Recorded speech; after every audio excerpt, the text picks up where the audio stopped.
Oke, kembali lagi di channel saya, Rendal DSB. Sementara di Jakarta ada kabar Roy Suryo resmi ditahan di Rutan Salemba selama 20 hari sebangkakan pasal ITE dan ujaran kebencian disidangkan. Kelar sudah nih Roy Suryo sama kawan-kawan. Tuh kan guys, apa aku bilang? Bahwasanya buku yang mereka buat dengan dalih penelitian haram.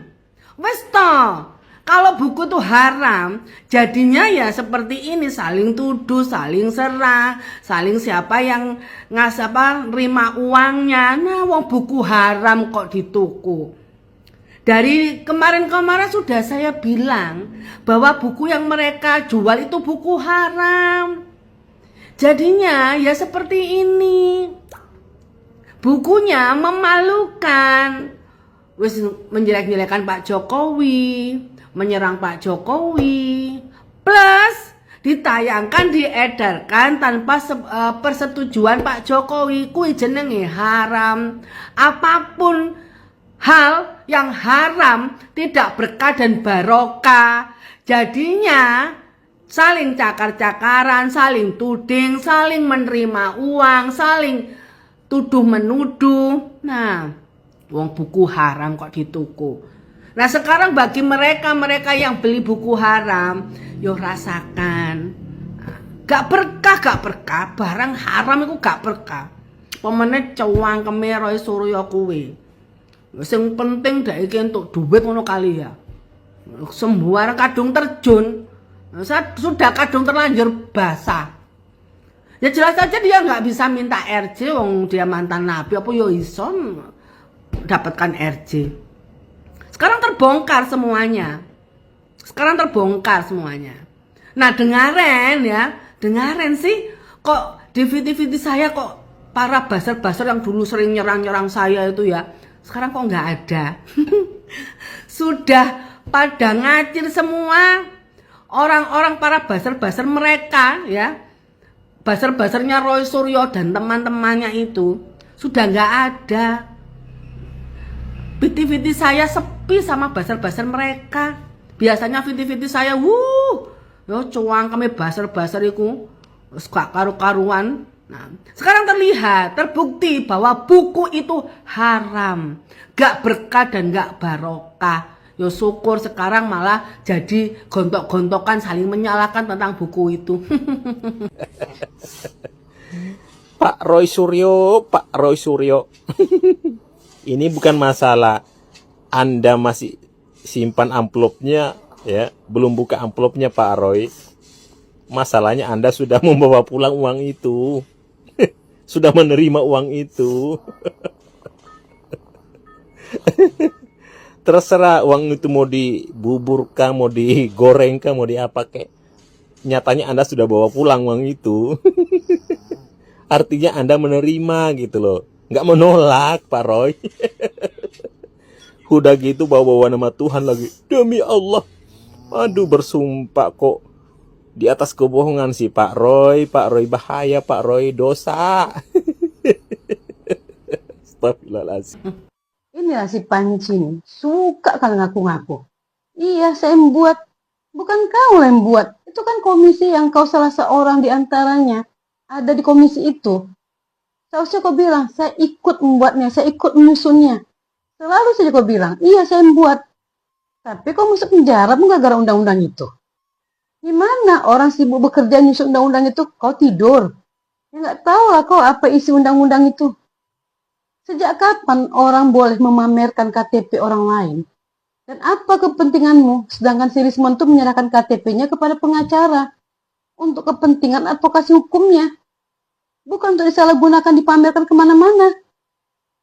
Data pribadi itu bukan cuma nik, tapi juga nama, tempat tanggal lahir, alamat, termasuk juga foto wajah. Itu jelas tertera di undang-undang yang terbaru, Undang-Undang Nomor 27 Tahun 2022. Itulah kau kurang update-nya.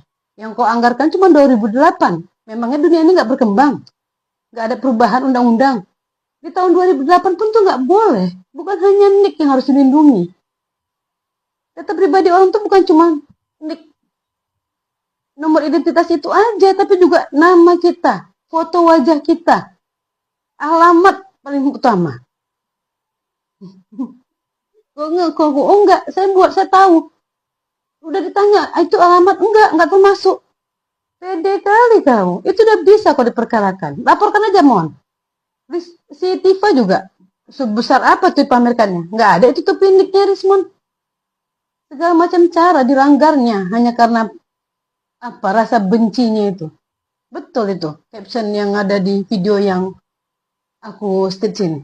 Segala macam cara pun dihalalkan orang ini hanya untuk mengumbar rasa kebenciannya itu. Padahal dulu jelas ya beberapa bulan yang lalu sibuk kan membela si Rismon ini. Sampai naik tuh si Kurnia ke atas panggung itu ketika Rismon marah sama Andi Aswan. Semua pada naik ke atas panggung. Kalau yang sibuk membela, oh ini enggak, kami keberatan. Diangkat masalah ijazah si Rismon. Sekarang kalian yang habiskan, hancurkan reputasi si Rismon. Segala macam data pribadinya, aibnya pun kan umbar habis-habisan. Ini lagi sampai ada pemain baru nih sekarang kan, si topi merah itu. Sok tahu soal ijazah kampus orang. Sok tahu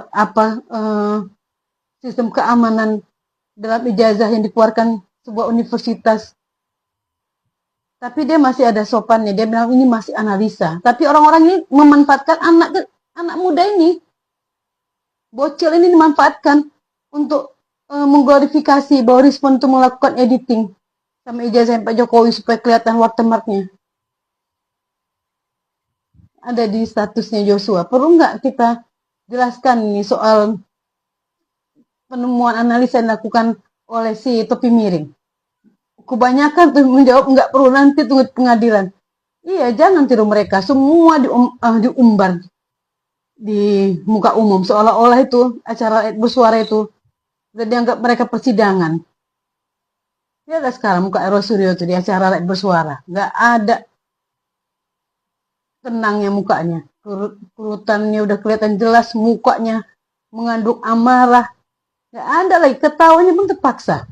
Suara ketawanya kan kelihatan, ketawa orang yang ketakutan, yang jiper kata orang Medan. Tuh ya Pak Jokowi, nggak perlu pakai tangannya, kalian sendiri yang gontok-gontokan. Kalian sendiri yang cakar-cakaran. Kami jadi penonton aja lah di rumah. Ketawa kami nonton acara bersuara itu.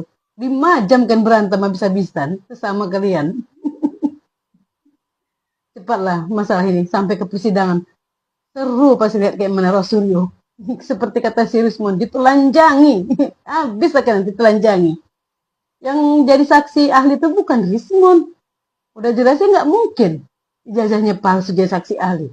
Tapi orang-orang yang nggak akan pernah duga keahliannya. Di atas keilmuan kalian lah pokoknya. Jauh lah kan Roy Suryo. Nggak ada analisa, ditanya apa ini dari mana soal foto Pak Jokowi disama-samakannya satu foto. Dipilihnya lah sengaja foto Pak Jokowi yang nggak mirip, foto dia sengaja dipilihnya mirip dengan dia. Masa contohnya cuma satu, foto Pak Jokowi sama dia. Lihatlah itu yang dilakukan Andi Aswan sampai bisa banyak foto itu menandai algoritma dari analisanya itu. Program itu bisa mengetahui di mana Pak Jokowi. Ini ditanya, mana sertifikatnya? SK tahun berapa tunjukkannya? Sampai habis acara. Nggak pernah tunjukkan sertifikatnya sebagai telematika. Teletabis. Cepatlah sampai persidangan. Udah pasti seru kali kalau Roy. Pasti seru kali persidangan nanti. Ya kan? Dari dulu Roy Suryo menuduh bahwasannya ijazah Jokowi palsu. Dan dari dulu juga dia yang selalu gembar-gembor menyuruh untuk membuktikan bahwasannya Jokowi ijazahnya memang asli. Nah justru kau yang menuduh bahwa ijazah itu palsu, harusnya kau sendiri yang memberikan bukti gitu. Nah kalau untuk terakhir, setiap orang kan punya pendapat masing-masing. Kau berpikir asli, orang lain berpikir palsu. Dan sebaliknya, kau menuduh palsu, belum tentu yang lain juga percaya untuk bahwasanya ijazah Jokowi palsu. Bahkan sohibmu sendiri yaitu Rismon juga udah berpaling dan menyatakan bahwa ijazah itu asli. Nah Pada akhirnya siapa yang akan membuktikan bahwa ijazah ini asli atau palsu? Yang paling fair ya di pengadilan. Dan sejauh proses pengadilan Roy Suryo kawan-kawan dalam kasus tuduhan ijazah palsu ini tidak pernah ataupun pengadilan memutuskan atau menyebutkan bahwasannya ijazah Jokowi itu palsu. Bahkan UGM pun yang mengeluarkan juga tidak menyatakan palsu. Bahkan juga menyatakan bahwasanya pernah mengeluarkan ijazah dengan atas nama Jokowi yang pernah sekolah di sana. Sekarang pertanyaannya, itu palsu muncul dari mana? Apakah itu tiba-tiba muncul dipalsukan oleh Jokowi sendiri? Motifnya apa? Dan juga kalau memang sekolahan yang tempat Jokowi dulu belajar udah mengakui, nah sekarang kalau yang nggak percaya secara matematika, secara kalau kita perbandingkan ya, sebenarnya di sini udah jelas siapa yang lebih percaya dengan asli, siapa yang lebih palsu. Yang percaya palsu itu sebenarnya hanyalah teori konspirasi dari Roy Suryo sendiri yang mengada-ngada, karena dia sebenarnya tidak ada kompetensi apapun. Bahkan kalau memang harus kita adu nih dua kubu yang menyatakan ijazah asli dan palsu, harusnya disidangkan kan. Di pengadilan pun juga tidak pernah menyatakan bahwasanya ijazah Jokowi itu palsu gitu, yang dari pengadilan Solo sampai di pengadilan negeri gitu.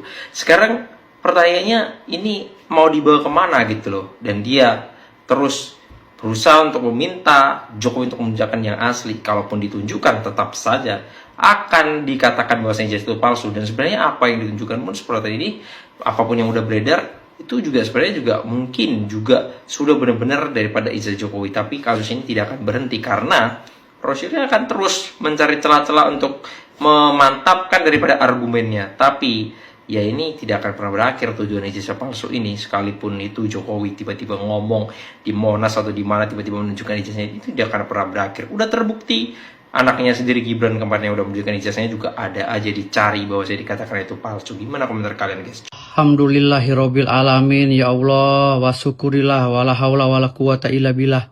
Terima kasih Pak Jenderal Asep Edi, Bapak Kapolda Metro Jaya telah menetapkan Roy Panci CS sebagai tersangka. Ada 8 orang. Ya Allah, alhamdulillah. Akhirnya Roy Suryo jadi tersangka atas dugaan fitnah terhadap ijazah Pak Jokowi. Alhamdulillah ya Allah, terima kasih ya Allah. Kami Pro Gibran akan mengawal masalah ini. Terima kasih Pak Kapolda, bravo Polri. Terima kasih Pak Listio Sigit Prabowo. Terima kasih, memang Polri is the best. Terima kasih banyak ya Allah, terima kasih banyak Bapak Kapolda Metro Jaya. Terima kasih Pak Asep, Bapak is the best. Bapak calon Kapolri masa yang akan datang. Insya Allah. Terima kasih Pak Kapolda. Aduh, akhirnya saya puas. Puas Roy Suryo dan kawan-kawan jadi tersangka. Terima kasih. Dan kami Pro Gibran akan terus mengawal seluruh prosesnya. Dan kami akan jaga Polri dari antek-antek tikus-tikus ya, yang selalu menghina Pak Jokowi dan Mas Gibran. Bravo, Gibran. Oke, itu dia video gimana menurut kalian, dan sampai bertemu di video saya selanjutnya. Bye.